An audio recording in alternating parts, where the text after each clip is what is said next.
Hola, ¿qué tal? Buenas tardes a todos. ¿Cómo están? Les damos la bienvenida como instituto a nuestro Jueves Minero. Participaré como moderador el día de hoy. Hoy nos acompaña Daniel Weinstein, abogado y socio de nuestro instituto. Hablaremos de la nueva constitución y minería. Para que conozcan un poco mejor a Daniel, bueno, él es abogado de la Universidad de Chile, es magíster en Derecho de la Universidad de Chicago, tiene 19 años de experiencia profesional, tanto en la práctica privada de Derecho como en compañías de ingeniería y construcción. En BHP fue el líder a nivel mundial del equipo de exploraciones, liderando asimismo los equipos legales a cargo de los dos proyectos de construcción más grandes de esta compañía, el SGO en Chile y Janssen en Canadá. Actualmente asesora a diversas compañías en temas mineros. Te damos la bienvenida, Daniel. Gracias por acompañarnos.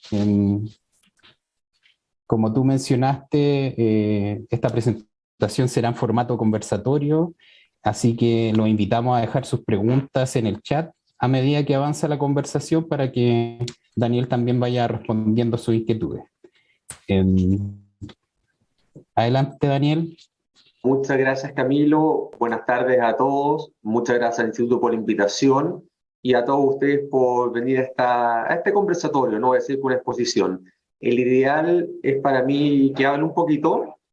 Si escuchan un taladro, se escucha un taladro muy fuerte, ¿no? No. ¿No? Ah, yo lo escucho fuertísimo, cada vez que se puede taladrar. Bueno, el ideal es que sea un formato de conversatorio, para lo cual les pido que ustedes, a medida que vayan teniendo preguntas, me las van poniendo en el chat, así yo las voy viendo y o las dejo para el final o las voy respondiendo a medida de que vaya hablando, dependiendo de cuál sea la pregunta. Bueno, hablemos un poco entonces sobre la Constitución y la nueva minería. Y la minería. Partir diciendo que las propuestas que fueron más radicales en general, no solo de la minería, fueron rechazadas por el Pleno de la Convención Constituyente. Recordemos, sobre todo, y acá recordemos, la Comisión de Medio Ambiente fue quizás la más radical de todas y terminaron rechazando gran parte de lo que propuso. Y eso generó un problema que después vamos a hablar. Ahora, hay algunas iniciativas que han sido polémicas y que quedaron en la Constitución. Fueron las menos, pero quedaron. Y ahí vamos a tener que esperar a que se dicten leyes futuras para implementar esos artículos para saber exactamente cuál es su contenido. O sea, hoy en día, en general, con la Constitución, es difícil saber cuál va a ser el contenido porque chutea, en buen chileno, mucho para adelante, para leyes futuras que regulen todo esto. Bien rápidamente voy a repasar. ¿Cuáles son los pasos si es que gana el apruebo, si es que gana el rechazo? Si es que gana el apruebo, entran a regir las leyes transitorias, son, si no me equivoco, 57 o 59, que en el fondo proveen un régimen entre que se pasa desde la constitución actual, que es la del 80 o 2005, dependiendo de cómo le quieran decir, hasta la nueva. Es bastante contundente la regulación transitoria porque son cambios bien radicales lo que se hace. Entonces hay una regulación ahí transitoria. Y luego se van a tener que dictar leyes para implementar la nueva constitución. Como dijimos, la nueva constitución, imagínenselo, es un marco, pero está en blanco. Y todo eso que hay que rellenar son las leyes que tienen que estar dentro de este marco. Luego, bueno, la otra opción es el rechazo, que sabemos si se rechaza, ya está muy, muy claro que de todas formas van a haber cambios. Ahora, hay tres posibilidades básicas, básicamente, que los cambios los haga el Congreso, que lo haga una comisión de expertos o que lo haga otra asamblea constituyente. Esas son como las tres alternativas, puede ser también una combinación de ellas. Eh, Ahora, gane apruebo o rechazo, cualquiera de los dos. Está claro que van a haber muchos cambios. Si gana el apruebo, se va a cambiar la constitución que vamos a hablar ahora. y si gana el rechazo, se va a hacer una nueva constitución. Entonces van a seguir habiendo cambios, y por eso si nos alcanza al final de la conversación, podemos hablar, yo les puedo contar cuáles son los cambios en minería que yo creo deberían haber, y si alcanzamos, ustedes me dicen a mí cuáles son los cambios en minería que ustedes creen que deberían haber. Hablemos entonces de la minería en la Constitución. Partir diciendo que es un articulado súper corto. Son 3 artículos nada más. Y la verdad es que no dice muchas cosas concretas, es más cosas etéreas, y en principio no hay grandes cambios al sistema actual. ¿Por qué pasó esto? Sí hay que decir que es totalmente incompleta. ¿Y por qué pasó esto? La Comisión de Medio Ambiente, que era la comisión que estaba a cargo de redactar el articulado minero, que se llama Estatuto de los Minerales, fue bastante radical en su primera propuesta. Y el Pleno se le rechazó todo. Tuvieron una segunda oportunidad y fueron más radicales aún. Metieron la nacionalización. El Pleno le rechazó casi todos los artículos. Tuvieron la tercera y última oportunidad y siguieron siendo bastante radicales y le rechazaron casi todos los artículos. Entonces, en definitiva, no es que se hayan presentado 3 artículos y que quedaron estos 3 artículos. En definitiva, lo que pasó fue que el Pleno le rechazó casi todos los artículos, y al rechazarle casi todos los artículos, pasó lo que pasó, que es que tenemos nada más 3 artículos que se refieren a la minería, y son artículos súper generales. Estas propuestas que yo hablé de la Comisión de Medio Ambiente, yo diría que tenían 3 ejes. Uno era la mayor intervención del Estado, la segunda era un cambio al sistema concesional de la minería, y el tercero era la nacionalización total o parcial de la minería. De eso quedó muy poco. En definitiva, quedaron estos 3 artículos. El primero que dice algo que a mucha gente al principio lo escandalizó, que dice el Estado es dueño de todas las minas. Y eso mucha gente, incluyendo políticos, abogados y gente muy culta, empezó a decir, esto es una expropiación, miren, acá está este artículo. No, eso no es así. Casi se repite el mismo artículo que tenemos en la Constitución actualmente. Hoy en día el Estado también es el dueño de todas las minas, pero las puede dar en concesión para que se extraigan, no exploren los minerales. Pero el Estado es el dueño de todas las minas. O sea, ahí no hubo una gran innovación en cuanto a eso. El segundo artículo, que ahí sí puede haber algo de afectación a la minería, creo que lo que más le afectaría, dice que no se pueden realizar actividades en los glaciares, en zonas que por temas de hidrografía, razones hidrográficas, no estén prohibidos, o en áreas protegidas por ley, sea que ya estén protegidas por ley o en leyes futuras. Y aquí, bueno, hay varios problemas. El primero es que no hay definición de qué es lo que es un glaciar. No, ni en la ley ni en la Constitución no sabemos qué es un glaciar. Primera. Segunda, es que dice y se prohibirá además en las otras áreas que la ley disponga. Recordemos que la ley, de acuerdo a la nueva Constitución, para que sea aprobada, basta con la mayoría simple de los diputados presentes.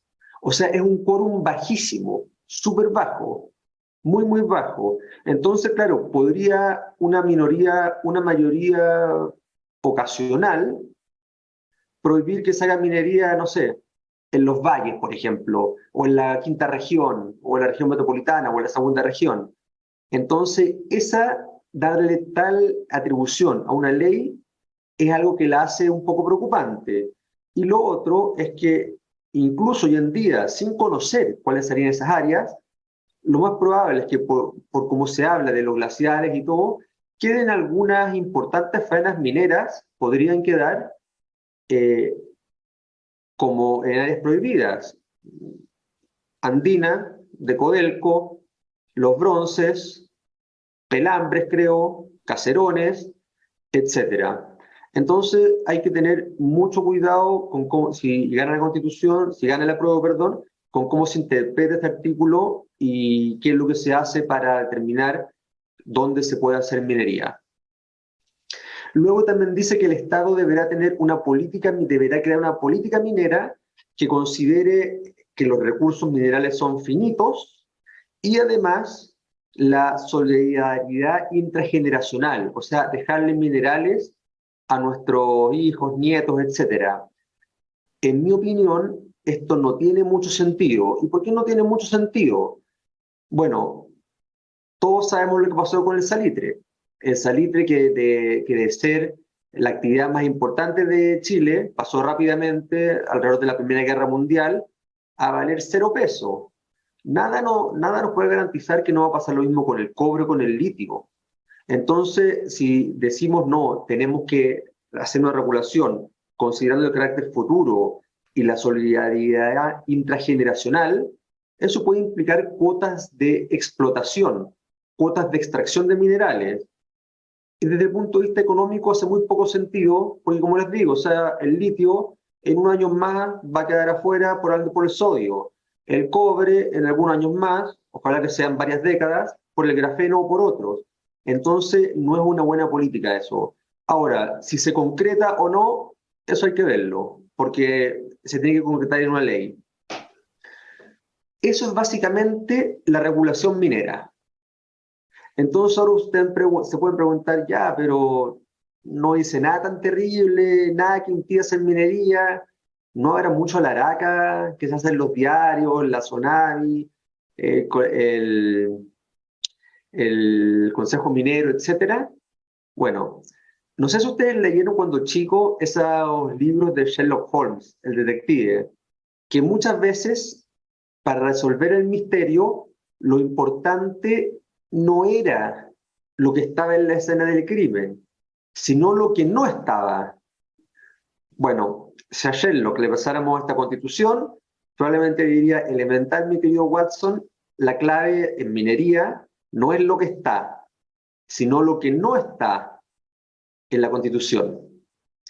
Me explico. Hoy en día los pilares de la minería están básicamente en 2 cuerpos legales: la Constitución actual y la Ley Orgánica y Constitucional de Concesiones Mineras, la cual, esa ley, para cambiarla se requieren 4/7 de las 2 cámaras.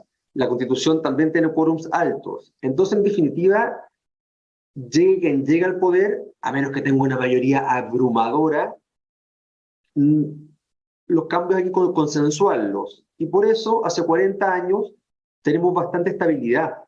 Si uno mira el código minero de hace 40 años y el de hoy día, no ha cambiado mucho. Cambian de repente el reglamento de seguridad minera, temas así, pero el régimen concesional no ha cambiado en nada, la protección a la minería no ha cambiado en nada, lo que hay que pagar en caso de expropiación no ha cambiado en nada. Entonces, ese es un tema bastante importante, porque al final,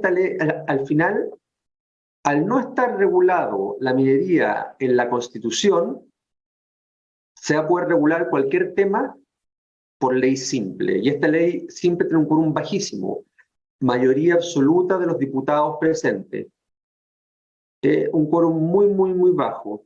En algunas materias se requiere también de este órgano que se va a llamar la Cámara de las Regiones, que es una especie de Senado, pero bien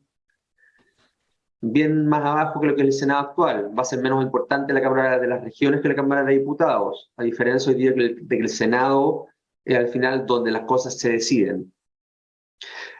Algunos ejemplos, por ejemplo, que no se hablan o que no están regulados en la Constitución y que sí están regulados hoy en día o en la Constitución o en la Ley Orgánica Constitucional. El sistema concesional. Recordemos que las concesiones mineras en Chile las da el Poder Judicial y las da en un procedimiento objetivo, cumpliendo ciertos requisitos, y la única obligación que se tiene es la de pagar la patente anual. No hay obligación de trabajar, no te pueden caducar la patente por otra causa. ¿Podría a futuro, al no estar el sistema concesional regulado en la Constitución, una ley decir que, voy a ser bien bien ridículo, pero de que las concesiones se den por sorteo, que uno mete un papelito y que sea un sorteo, se podría decir, o no yéndonos tan lejos, y después esto, si nos queda tiempo al final, después de sus preguntas, les voy a contar un poco, porque este es un cambio que se propuso 3 veces por la Comisión de Medio Ambiente, no quedó en la versión final, pero yo creo que hay que discutirlo, que es el otorgamiento de concesiones por la vía administrativa. Se podría llegar a eso, y creo en todo caso, se apruebe o no la Constitución, creo que se tiene que discutir si el sistema que tenemos ahora es el mejor. Bueno, otro tema que no se habla nada, la expropiación. La expropiación hoy en día está súper regulado. Si te expropian una mina, te tienen que pagar el valor, si no es el flujo futuro o valor presente. Entonces al final te pagan una cantidad muy razonable de plata. Hoy en día no dice nada respecto de la minería, sobre la expropiación de la minería, sino que entonces habría que aplicar la regla general de la nueva Constitución. ¿Cuál es esta? Que se paga el precio justo. Yo creo que todos hemos escuchado este debate de qué es el precio justo. La oposición en la Convención Constitucional trató de establecer que era el precio de mercado y fue expresamente negado por la mayoría de la Convención Constitucional y pusieron precio justo. Ahora, cuando uno ve a Atria, a otros convencionales, y les pregunta, ¿qué es lo que es el precio justo? Dicen, no, si el precio de mercado. Ya, pero entonces, ¿por qué fue expresamente negado? Cuando uno interpreta un elemento legal, uno muchas veces va a la historia de la ley y a la voluntad que tenía el legislador al hacer esta ley. ¿Qué es lo que tenía en mente? Bueno, lo que sabemos es que se negó el precio de mercado, entonces uno tendría que pensar el precio justo en muchas cosas, pero no es precio de mercado. También decir que lamentablemente no hay actas de la Constitución, entonces más allá de lo que uno lee en el diario, ve en la televisión, que es bien informal, no hay cómo saber cuál fue la intención del legislador, del constituyente, al dictar tal o cual disposición. Entre paréntesis, si tienen alguna pregunta, me la van poniendo en el chat, y si alguien quiere hablar algo, o lo hago al final, o si puedo hacer ahora, lo hago hoy mismo, para que sea más como una conversación. Pregunten nomás todo lo que quieran.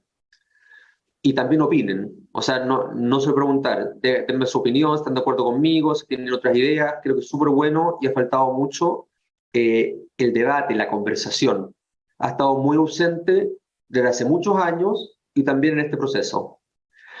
Bueno, sobre la expropiación, creo que es un tema bien especial y la verdad es que recordemos todas las propuestas que hizo la Constitución, perdón, la Comisión de Medio Ambiente, tenían 3 propuestas, 3 iniciativas hicieron. Las 3 hablan de expropiación. Al plenario le plantearon la expropiación. Entre paréntesis, una de estas alternativas hablaba de expropiación y que se iba a pagar a plazo a 30 años, iba a ser valor libro y se iba a descontar las grandes ganancias que habían tenido las mineras. Es algo que es contrario no solo a las leyes nacionales, sino que a los tratados internacionales. Acá también, y acá se pone un poco más la cosa interesante, a mí algunos clientes me han preguntado, sobre todo entre febrero y abril, mayo, cuando todavía no se sabía si se iba a incluir o no la nacionalización, ¿qué podemos hacer? Y ahí lo que yo hice, bueno, dependiendo del caso, empecé a revisar tratados internacionales y vi que en algunos casos los países de donde vienen estas mineras tienen tratados de inversión con Chile que tienen cláusulas que regulan bastante en detalle la expropiación. Dicen cuándo se puede expropiar, qué se puede expropiar y cuánto se debe pagar. ¿Y cuándo? Básicamente se puede expropiar por interés público, precio al contado y precio de mercado. O sea, y también otro cliente incluso que no tenía un tratado tan bueno que lo protegiera, ahí estamos viendo la posibilidad de hacer ahí lo que se llama treaty planning, así como se hace la planificación tributaria y hacen pasarla ahí por las Islas Caimán, por donde sea. Bueno, también se puede hacer de tratado para tratar que un tratado proteja en caso de que haya algún problema, nacionalización o que pongan algún impuesto que sea expropiatorio. Recordemos, y con esto voy a cerrar sobre la expropiación está reconocida en la legislación nacional y sobre todo y expresamente en la internacional, que puede ser directa o indirecta. La directa es cuando te expropian. La indirecta es cuando no te expropian, pero te aplican medidas que en la práctica te impiden disfrutar del dominio. El dominio tiene tres facultades: uso, goce y disposición. Entonces, imaginemos, por ejemplo, que te ponen un impuesto del 95%. Es una expropiación indirecta. O imaginemos, y lo vamos a ver después, que ya es algo que uno de estos tres atributos del dominio te lo coartan. Puede ser expropiación indirecta. Y se reconoce como expropiación, y además en los tratados internacionales se le da al CIADI competencia, que está en Washington, un tribunal especial de inversión. Y el CIADI tiene muchísimos casos, contra Bolivia, ahora últimamente contra Ecuador, en que esto se ha reconocido. Voy a leer acá algunas preguntas antes de seguir. Los códigos actuales que hayan derogado, por ejemplo, el Código Minero, no. En las disposiciones transitorias se establece expresamente que las leyes vigentes seguirán vigentes hasta que otra ley la modifique o las derogue o las reemplace, o hasta que se declaren inconstitucionales, en cuyo caso se debe dictar otra ley, porque no podemos quedar en un vacío. Así que la respuesta es: ¿el Código de Minería seguiría vigente? Sí. El Código de Aguas seguirá vigente también, pero había que adaptarlo a la nueva Constitución, que ahí después vamos a ver que hay hartos derechos de agua y más cambios. Voy a seguir con una segunda pregunta y después sigo con la otra. ¿Existe algún estudio o resolución de la autoridad sobre cuáles son las zonas protegidas para conocerla y pensar el proyecto, desarrollar un proyecto minero? Es un súper buen tema, porque hoy en día existen leyes de cuáles son las áreas protegidas. Existen. ¿Qué es lo que va a ser en el futuro una área protegida?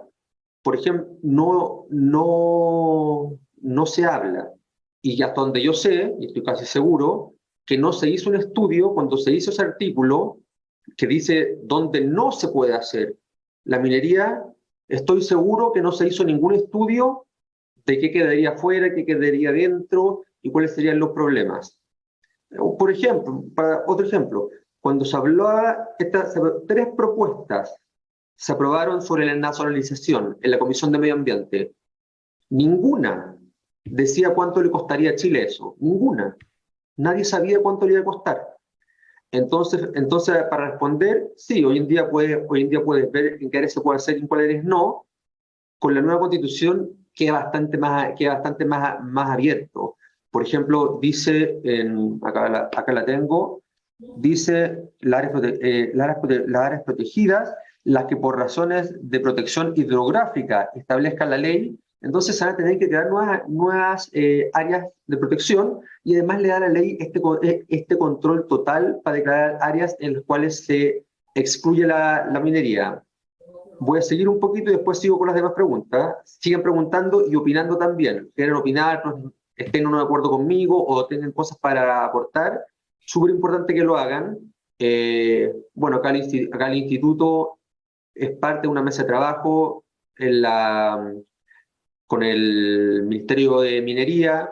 También lo va a hacer de seguro si se hacen cambios a la Constitución esta, que es tras regir, o si se gana el rechazo, también seguro va a ser parte de la discusión, porque lo que faltó acá fue discusión. Entonces es súper importante que todos conversemos sobre este tema, porque yo estoy seguro que sea cual sea la opción que gane, el 5 de septiembre vamos a estar hablando de cuáles son los cambios que se tienen que hacer en la minería. Estoy segurísimo. Bueno, derechos de agua, que fue algo que ya estábamos hablando. Pero antes de entrar, Acá Sergio dice, quizás alguien experto en contabilidad presente acá nos pueda explicar lo del justo precio, que es un concepto empleado en la nueva contabilidad desde hace 7 o 10 años a la fecha. Sí, ahora el problema, Sergio, es que no sabemos si el justo precio que tenía pensado el legislador es el mismo justo precio que se ocupa en la legislación contable, ¿eh? Por ejemplo, ahora tenemos, y no sé qué tanto sirve de antecedente, pero salió el presidente Boric diciendo que iban a vender gas a precio justo. Y precio justo es un precio bastante más bajo que el precio de mercado hoy en día. Pero sí, si hay alguien que sepa contabilidad y sabe qué es lo que es, puede dar una opinión, porque efectivamente, si se interpreta, uno podría irse por ese lado. Oye, no, si precio justo es un término que está bastante utilizado, así que vámonos por ese. Uno podría tratar de argumentar eso. Eh, Última pregunta antes que siga. Dado que la convención fue grabada en sucesiones, ¿no se puede tomar esa como acta? Estaría interesante, es una muy buena pregunta, no lo había pensado. De repente igual, bueno, imagínense estar ante un tribunal y tener que poner ahí el video del señor que votó en la ducha. Bueno, sí, sí, creo que al final eso es lo que nos queda. Lo que no, y la verdad es que eso no es un acta, pero es verdad que refleja la intención del legislador. Ahora, yo no sé si fueron grabadas todas las discusiones en todas las comisiones. Por eso es tan inconveniente esto que no se dejaba acta. Y segundo, acá leo que el día de hoy el precio justo es precio de mercado de acuerdo a la Corte Suprema. Si el día de mañana, en un ejercicio teórico por X motivo, por un corto periodo, el cobre cae a precio cero y se decide expropiar a precio de mercado, ¿no sería mejor ir a tribunales por la palabra precio justo en la Constitución, ya que se ha dicho justo igual mercado, pero esto puede cambiar?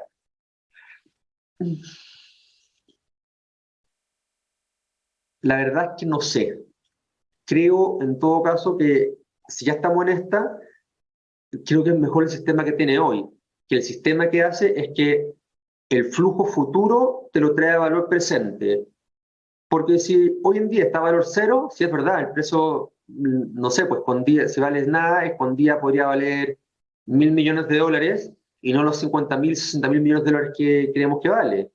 Entonces, por eso el precio justo, el precio justo no es tan indicado, no hay tanta claridad, y sobre el precio de mercado tú le diste una interpretación bastante buena, y es quizás por eso mismo que sobre la minería tiene una regla específica que dice eso, y esta regla fue una regla que fue creada por José Piñera, y él tuvo en mente, él tiene un librito que se llama, lo encuentra en internet, creo que se llama Ley Orgánica y Constitucional de Concesiones Mineras, ahí lo voy a buscar, es un librito que hubo una segunda edición en el 2002, yo creo que tengo esa, que está en internet, y que él explica el razonamiento económico del código de minería. Es muy interesante, ¿eh? Es muy interesante. Habla, por ejemplo, de las superposiciones, si es el único país donde hay superposición. Pero ya, sigamos. Y si tienen más preguntas, me las dicen nomás. Derechos de agua.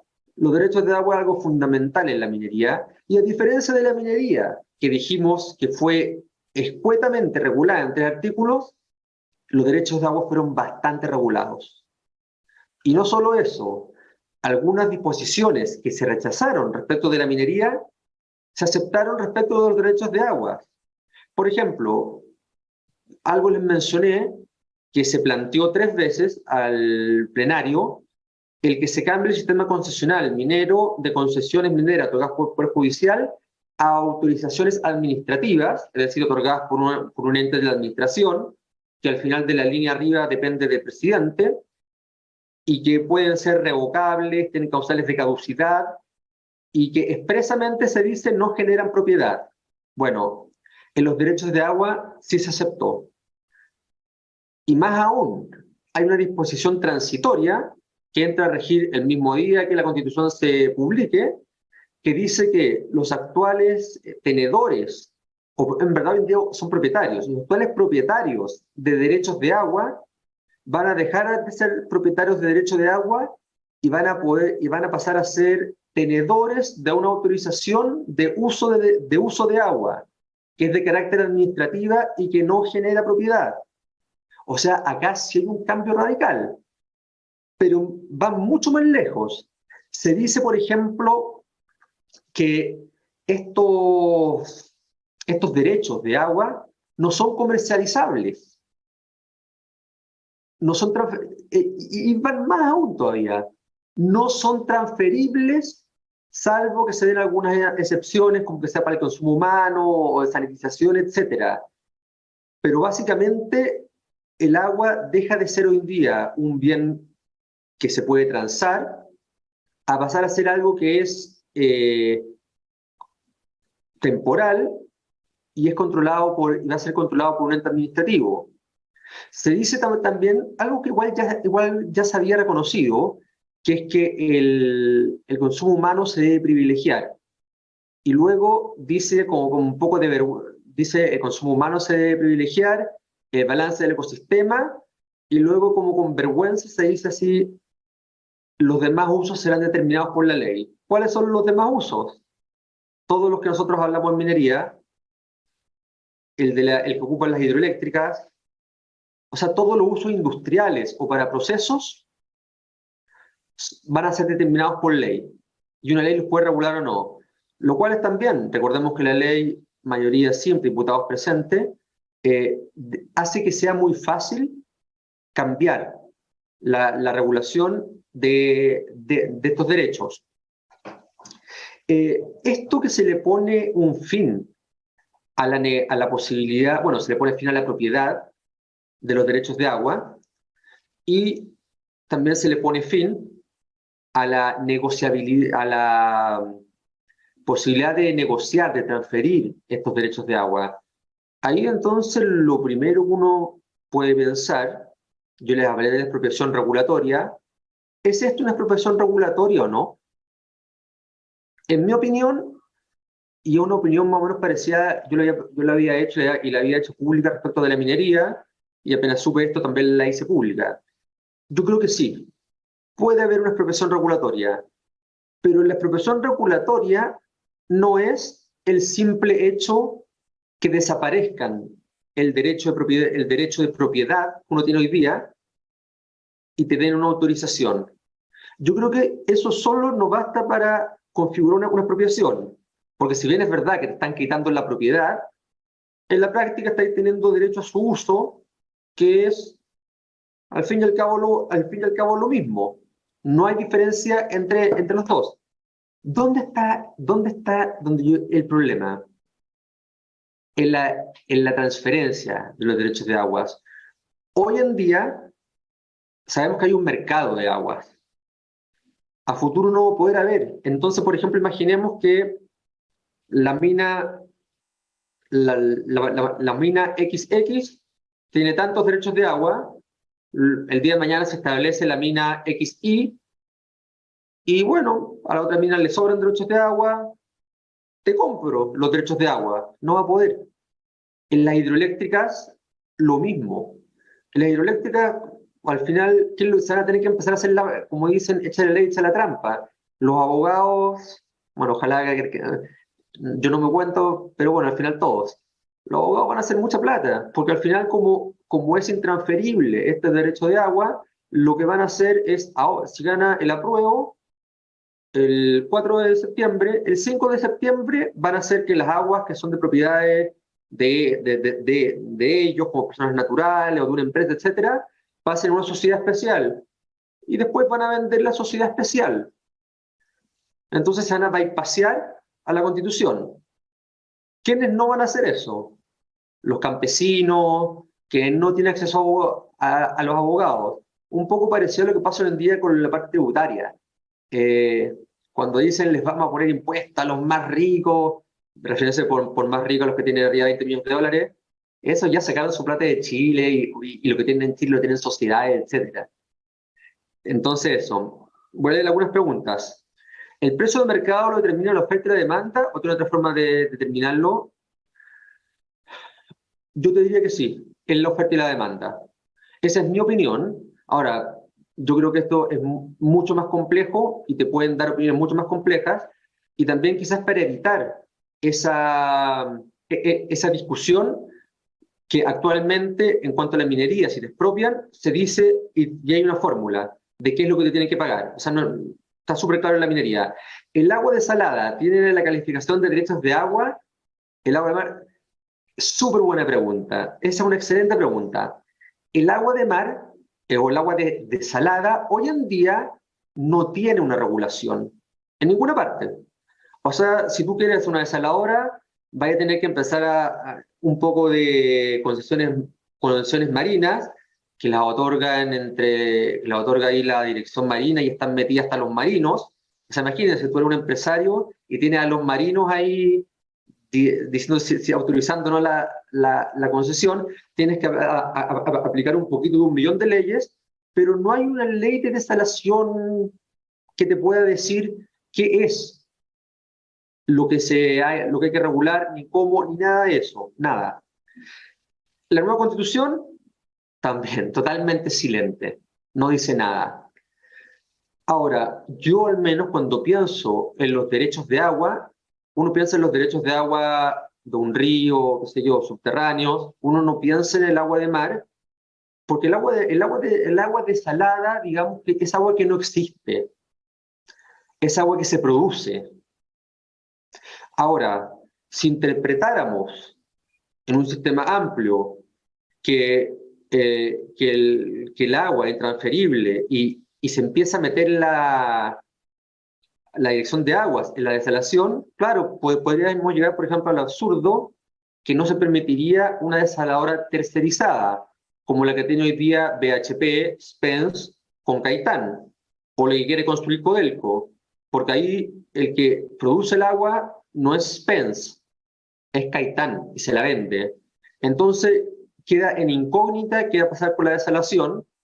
Mira, acá es un buen punto, acá se perdió una buena oportunidad para hablar de la desalación, y así como se habla que se quiere incentivar la solidaridad intergeneracional, recursos finitos y todo, se podría haber dicho, se tratará de incentivar la desalación, que yo creo que es bastante necesaria.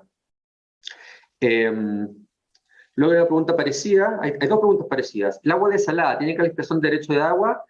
No, hoy en día el agua desalada es básicamente un acuerdo privado entre las partes, o del mismo, si él es el dueño.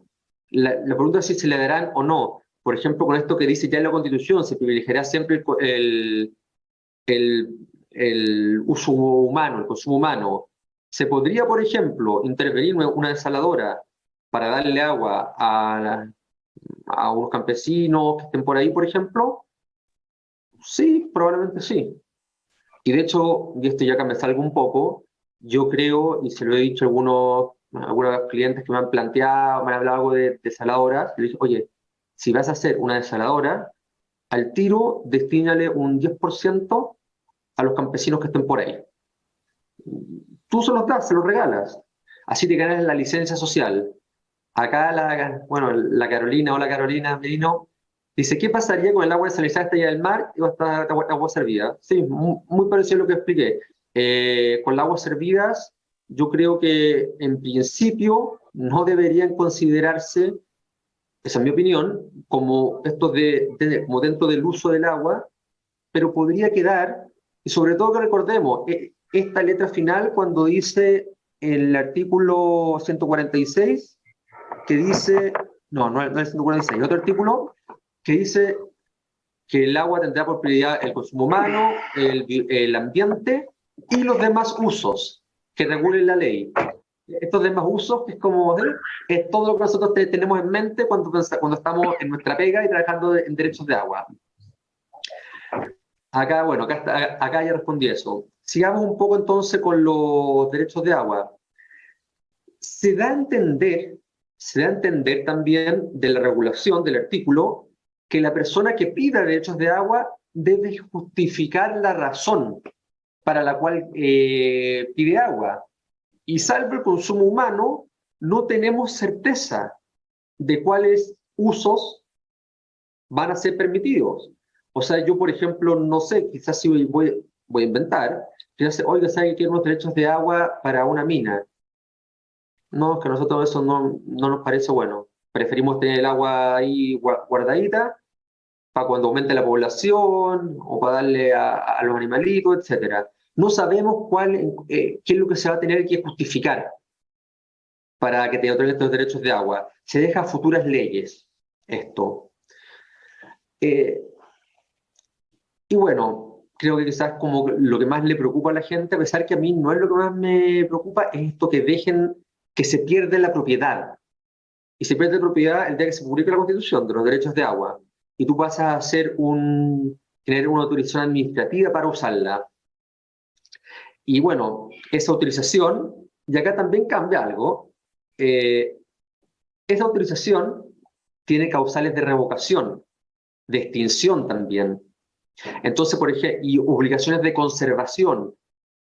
Entonces, no va a ser raro que quizás gente que hoy en día es propietario de derechos de agua se le va a transformar en autorización de uso de agua y quizás va a incurrir en alguna causal de revocación, de extinción, las cuales no sabemos, que van por la ley futura, y le van a quitar su derecho de agua.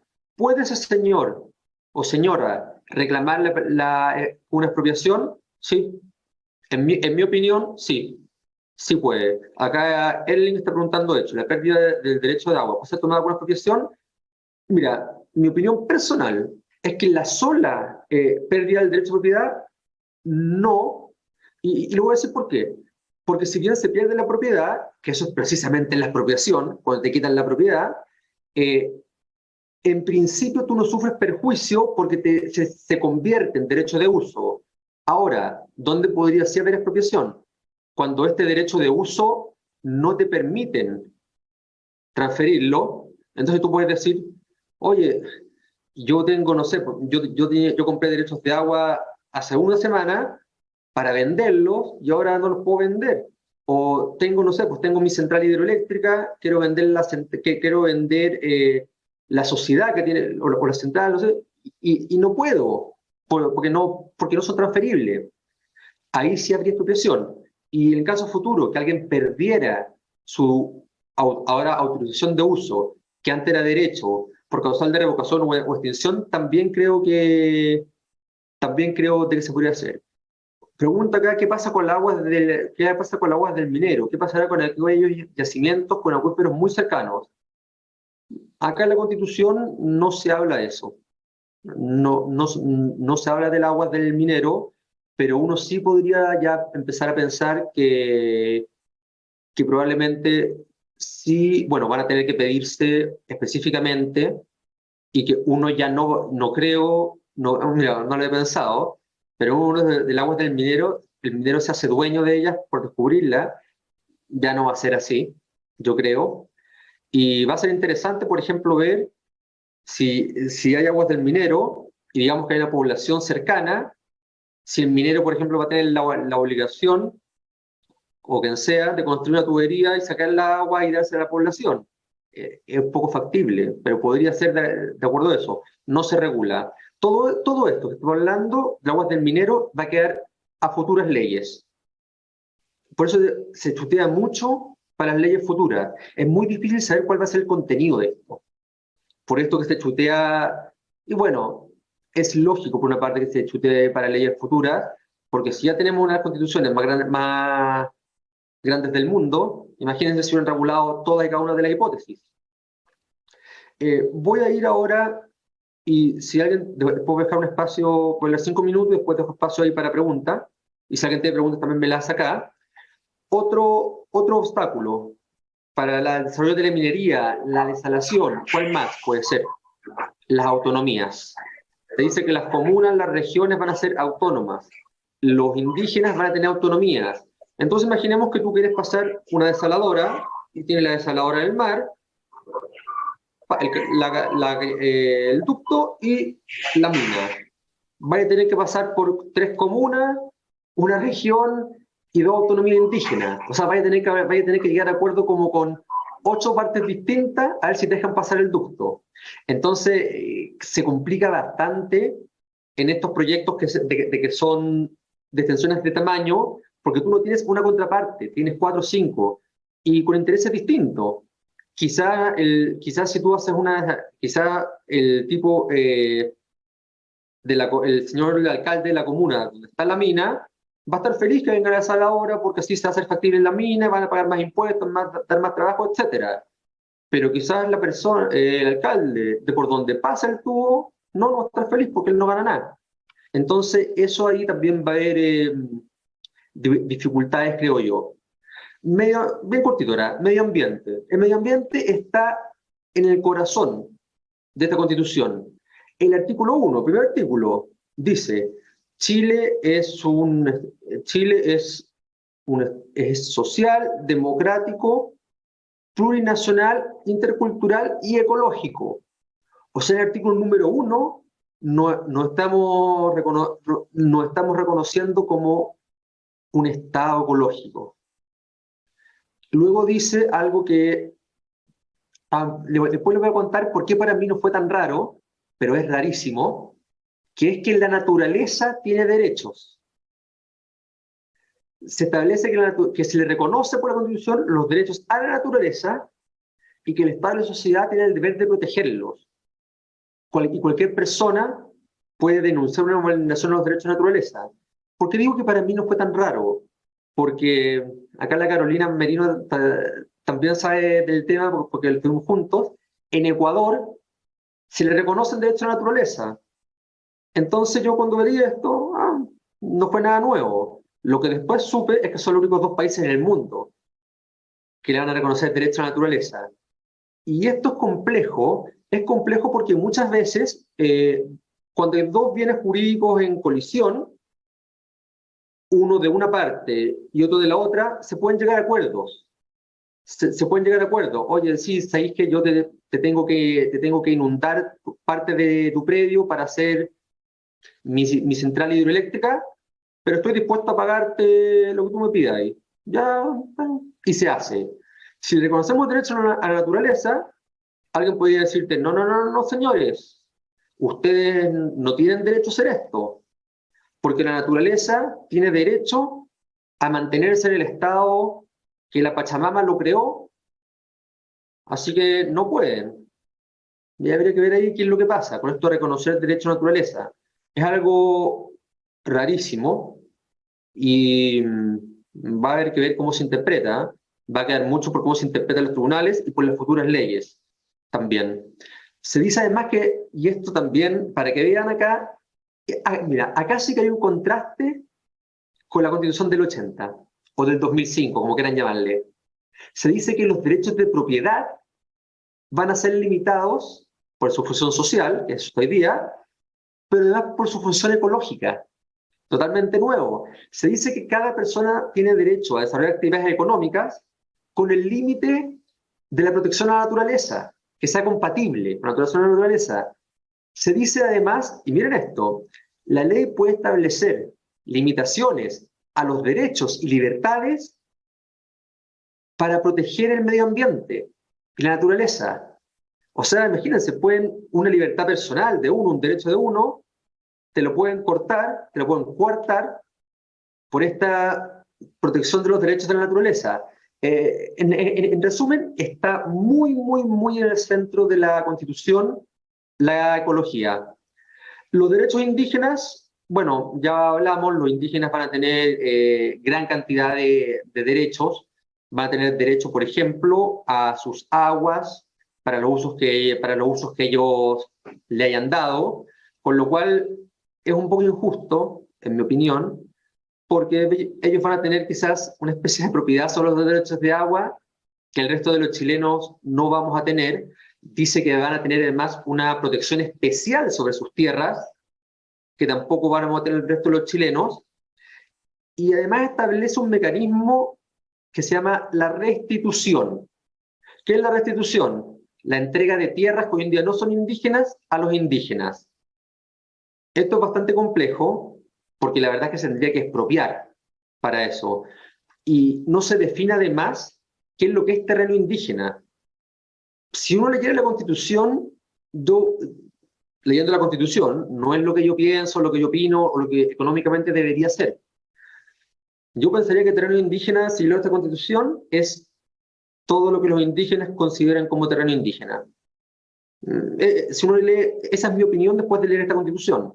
que no dice que es terreno indígena, pero si tú ves todo lo otro, uno tendría que pensar eso, que los indígenas se les reconoce, oye, si los indígenas van una vez cada 15 años a tal lugar a hacer una ofrenda, es terreno indígena. Entonces, ahí queda un flanco abierto que es bastante preocupante, yo diría de los más preocupantes de esta nueva constitución con respecto a la minería. Luego está el famoso artículo 191, inciso segundo, que ha estado bien en la polémica. Esto está dentro de una regulación de la territorialidad, de las autonomías territoriales, pero un poco, voy a confirmar en qué párrafo está. Está dentro de una sección que se llama Estado regional y organización territorial, y luego el título del artículo es Participación en las entidades territoriales en el Estado regional. Y al hablar de los indígenas, dice, los pueblos y naciones indígenas deberán ser consultados y otorgarán el consentimiento libre, previo e informado en todas aquellas materias o asuntos que les afecten en sus derechos reconocidos en esta Constitución. Entonces, acá fue divertido porque los constituyentes más de izquierda están diciendo ahora, no, esto no se aplica a todos los derechos, se aplica solamente a los derechos dentro de las autonomías territoriales. Y la derecha está diciendo no, esto se aplica a todos los artículos. Mi opinión, y no es porque sea de izquierda o de derecha, es que en la práctica se va a aplicar a cualquier derecho de los indígenas. ¿Y por qué digo esto? Uno, por el tenor literal del artículo, aunque alguien me podría decir, ya, es verdad que dice eso, literalmente, pero si lo miras en el contexto en que está, habla de las entidades territoriales. Sí, pero y después está lo que es la práctica. En la práctica va a ser muy difícil decirle a los pueblos indígenas, no, ese derecho sí se lo podemos cambiar, sí les podemos reducir sus escaños, pero miren este artículo. Y bueno, va a ser difícil fallar contra esto. Hoy en día existe el convenio el 169, pero es bastante más restrictivo. Este consentimiento que se habla acá es mucho más amplio. Es mucho más amplio. Y bueno, vamos también, futuras leyes y futuras interpretaciones nos van a dar a entender si esto es o no algo que se aplica a todos los derechos o solo a los derechos dentro de las autonomías territoriales. Sí creo también que el 5 de septiembre este va a ser uno de los temas más controversiales que se van a conversar. Este creo que es como de esos topes que hay. Es como esas cosas que a mucha gente le hacen decir, no, o sea, no voy a votar por la nueva constitución por esto. Entonces creo que no me extrañaría que esto el 5 de diciembre se empiece a negociar. Y acá hay una pregunta al respecto de Felipe Neus. Para el día 5 de septiembre, discusión en concesiones mineras y derechos de aguas. ¿Qué otras aristas visualizas que pueden modificar o discutir adicionalmente? Bueno, esta.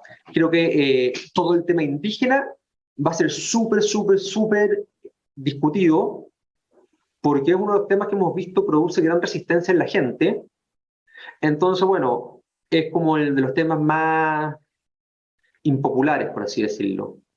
Entonces creo que va a haber una discusión bastante amplia sobre todo lo que tiene que ver con el tema indígena. Ahora, si es que gana el apruebo, vamos a ver si esa discusión se puede dar, o si se da, si después se puede implementar por este artículo 191 y segundo que yo le decía. Y si gana el rechazo, se va a discutir también. O sea, queda bien claro que el reconocimiento de pueblos indígenas se va a hacer, gana apruebo o gana rechazo, se van a reconocer derechos especiales también. La pregunta es cuál va a ser el ámbito de aplicación de esto. La Agencia Nacional del Agua, ¿es el organismo máximo en temas de agua? Sí, la Agencia Nacional de Agua va a hacer esta agencia. Y con eso termino la hora para preguntas después, para el que quiera. Hay un tema en particular que yo creo que se tiene que discutir el 5 de septiembre, gane apruebo o gane el rechazo, y que es el sistema concesional minero. Recordemos, como les dije, 3 veces se propuso un cambio del sistema concesional minero y las 3 veces la rechazó el plenario. Esto estaba en todas las propuestas que aprobó la Comisión de Medio Ambiente. Yo lo daba por descontado que se iba a aprobar. Y acá yo tengo una posición que no deja feliz ni a los que defienden el sistema actual, ni a los que quieren que se pase este nuevo sistema que se propuso. Yo creo que hay que hacer estudios, conversar, discutir acerca de si el sistema que tenemos hoy en día es el mejor. Hoy en día ese sistema, a todos los que hemos estado metidos en minería, nos han metido que es el único sistema que funciona en el mundo. Yo he hecho minería en más de 20 países y Chile es el único en el mundo que tiene este sistema. Me costaría pensar que todos estén equivocados menos nosotros. Entonces creo que hay que discutirlo, no digo que hay que cambiarlo, pero hay que discutirlo. Sí creo, y ¿cuál es mi diferencia con la que se planteaba en las propuestas? Yo creo que si hacemos un sistema de autorizaciones de uso, una concesión administrativa, o más bien una autorización de uso administrativa, o como se llame, tiene que ser en un sistema público, objetivo, que no dé lugar a la corrupción, ni que dé lugar a los amiguismos, ni a las arbitrariedades, y luego esta autorización tiene que estar protegida. Tú tienes que tener un derecho sobre la autorización que sea o de propiedad o parecido a la propiedad, sobre la autorización. En el sentido que no pueden llegar nomás y revocártela. Pueden haber causales de revocación, pueden haber causales también para, incluso para darla. En otros países, por ejemplo, y no estoy hablando de Camboya ni el Congo, Australia, Canadá, cuando tú en algunas partes tú presentas tu solicitud, tú tienes que acompañar muchas veces un programa de qué es lo que de cuáles son los gastos que vas a incurrir, etcétera, y luego se va fiscalizando. Y si no cumples con los gastos, o si no llegaste a tal meta, etcétera, se te podría revocar. Luego, si tú pasas del equivalente a una concesión de exploración a una de explotación, tienes que probar por un informe que hay algo abajo. O sea, que por eso sigues explorando, que por eso en el fondo sigues esto y no paras. Acá en Chile, uno puede ir, pide la concesión, más o menos fácil, y la única obligación es pagar la patente. Pero una patente que no es muy grande, es verdad que ahora se aumentó por una ley de febrero, la 20.420, que es la ley, la PGU, Pensión Garantizada Única. Hace 2 días se modificó esa ley. Algunos de los que estamos acá, entre ellos Sergio Demetrio, yo y otros más, estamos en una mesa con el Ministerio de Minería para tratar de mejorar esa ley, que fue una ley que salió entre gallos y medianoche, sacó muy rápido el gobierno de Piñera y que no quedó bien redactada, pero para las mineras, en todo caso, grandes, no es una cantidad exorbitante lo que hay que pagar.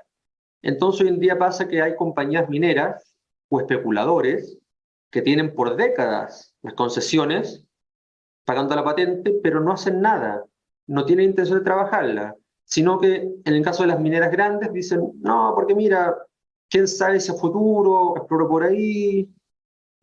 O en el caso de los especuladores, y esto me ha tocado verlo, que están esperando que se quiera establecer ahí, por ejemplo, una central eólica. Entonces, cuando se va a establecer, le dicen, señor central eólica, abajo yo tengo una concesión minera, le voy a hacer la vida imposible si no me paga $1.000.000. Y al final se produce una especie de extorsión. ¿Y qué es lo que conlleva todo esto? Todo esto lo que conlleva es que en el norte de Chile, como un 80% de la superficie total de las regiones esté tomada en concesiones mineras. Hoy en día probablemente, si alguien busca un área interesante metalúrgicamente, que no se toma en concesiones mineras, no hay. Entonces, las mineras junior, las casas de exploración que vienen a Chile, normalmente lo que tienen que hacer es un joint venture o comprar, etcétera, a una minera que ya tiene, pero no hay para explorar libremente. Entonces, al final se limita mucho, protegemos muy bien nuestra concesión minera, sí, pero la protegemos tan bien que creamos barreras para la entrada de nuevos actores. Y eso creo es algo que tiene que ser conversado, estudiado, pero tiene que hacerse el diálogo. O sea, no podemos todos mirar para el lado y decir, no, que el único sistema, nuestro sistema, que no va a haber corrupción. No, todo el mundo no está equivocado. No porque no dependa del Poder Judicial significa corrupto, para nada. Hoy en día hay mecanismos electrónicos, el blockchain, etcétera, que tú, por ejemplo, pides algo y es inalterable después. No está bajo el control del gobierno ni de nadie cambiarlo. Entonces puede quedar constancia de cuando tú pides algo, etcétera. Creo que hay los medios. Bueno, en fin, está esta Constitución, léanla. Si no la leen, porque yo la verdad es que les voy a decir algo. Yo no me la he podido leer completa, porque la verdad es una Constitución larguísima y no es fácil de leer. Es más bien difícil de leer, no es una Constitución fácil, no la hicieron fácil. Pero infórmense, voten informados y bueno, cualquier cosa, si alguien quiere, ahora si nos dar unos minutos, respondo las preguntas de quien quiera. Si luego alguien tiene preguntas, comentarios o lo que sea, me puede mandar un email, me contacta por LinkedIn o por donde sea. Yo feliz de hablar de este tema, de escuchar sus ideas, porque como les digo, el 5 de septiembre vamos a estar discutiendo en minería y es bueno que discutamos entre nosotros para no ir en blanco, para tener ya ideas y proponer. Porque estoy segurísimo, gane, apruebo o rechazo, 5 de septiembre estamos discutiendo sobre minería. Eso es. Muchas gracias a todos.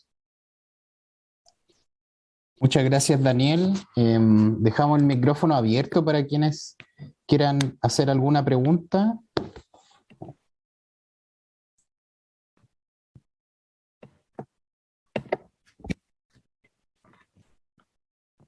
No sean tímidos.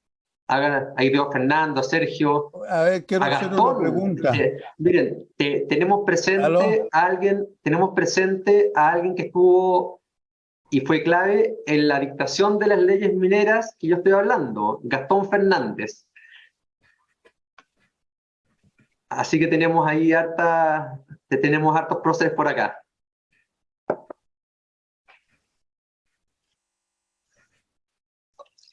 Si por ahí alguien tenía una pregunta. Mira, quiero hacer una consulta que a lo mejor parecerá muy poco importante, pero en todo caso,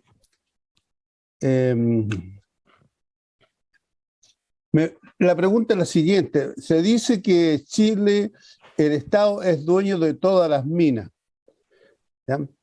Pero debiéramos especificar qué entendemos por mina, porque en cuerpos legales se habla de mina, ya no solamente yacimientos, sino que todas las instalaciones en las cuales se procesan los minerales.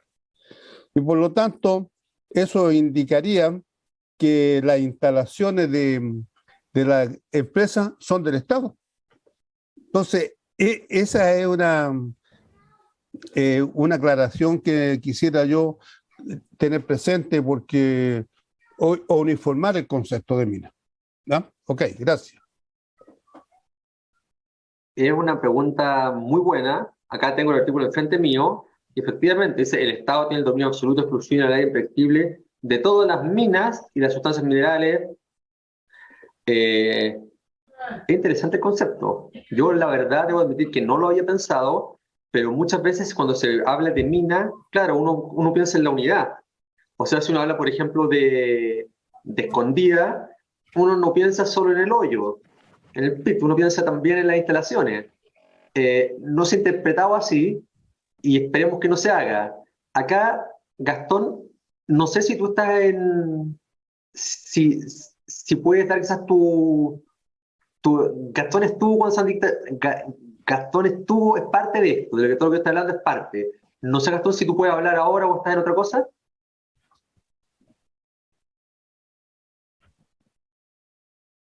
¿Estás muteado? Gastón No, Fernández ahí. No, llegué medio tarde a tu exposición.